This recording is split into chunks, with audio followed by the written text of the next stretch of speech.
Paramount Plus has one of the best crime thrillers of the decade thus far, but it ironically hails from an extremely controversial franchise. Throughout television history, there have been countless iconic crime shows that rose to prominence as pop culture staples, ranging from prestige dramas like The Sopranos to long-running institutions like Law and Order. Each decade has its own short list of memorable titles, but when it comes to the 2000s, few crime thrillers were nearly as impactful as Dexter.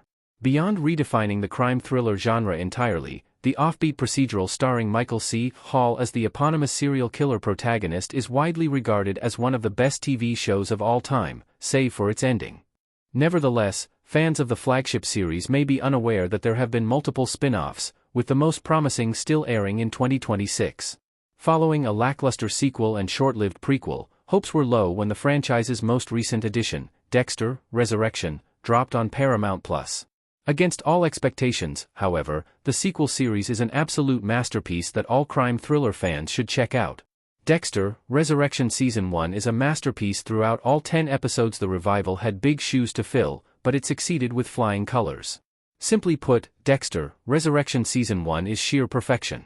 All 10 episodes are phenomenal, appealing both to longtime Dexter fans and those who simply love the genre. From the start, the aptly named series resurrects Dexter Morgan with a bang, setting up the rest of the tremendous season with care. Admittedly, the slow pace may have dragged at certain points, but it's undeniably a good omen when the very first installment is the weakest link of the series. Even at its so-called worst, though, the first episode of Dexter: Resurrection is still a fantastic introduction to the franchise's new era. As soon as the thriller truly kicks off, however, it never slows down.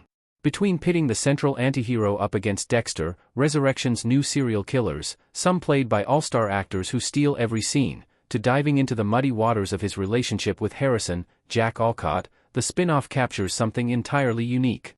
At once, Dexter: Resurrection captures the thrilling cat-and-mouse feel of the original series while imbuing the overarching narrative with captivating emotional depth.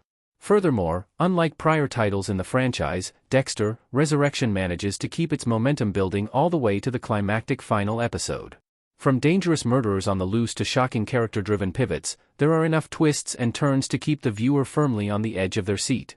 Plus, while the season finale tied up most storylines with a bow, masterful world-building and a cheeky fourth-wall break have perfectly set the stage for Dexter: Resurrection Season 2.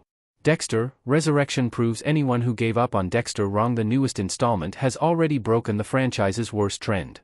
There was a time when Dexter was irrefutably the biggest crime thriller on air, but its infamous fall-off led many viewers to lose faith in the franchise at large.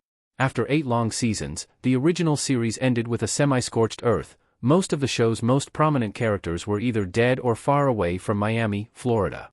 Rather than commit to Dexter ending the cycle once and for all, sadly, the once lauded drama instead gave its main character the lumberjack ending, also known as one of the worst TV finales ever released. The first sequel series, Dexter: New Blood, tried to right the franchise's past wrongs with its own bold finale, but ostensibly killing off the main character proved to be even more controversial than the original ending.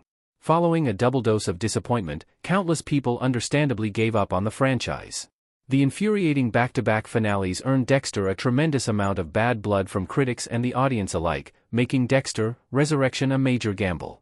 Thankfully, that risk paid off in dividends based on the satisfying ending of Dexter: Resurrection Season 1. What could have easily been another disappointing spin-off, and, perhaps, the final nail in the franchise's coffin, instead felt like a breath of fresh air. The new installment's breakout first entry may even be the best Dexter story the world has seen since the original first aired almost 20 years ago. Yet, Dexter: Resurrection didn't just prove that Dexter Morgan could still pack a punch.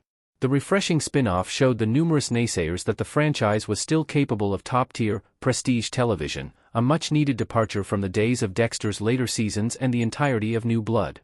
Hopefully, Season 2 will only get better from here and capitalize on Dexter's literal new lease on life.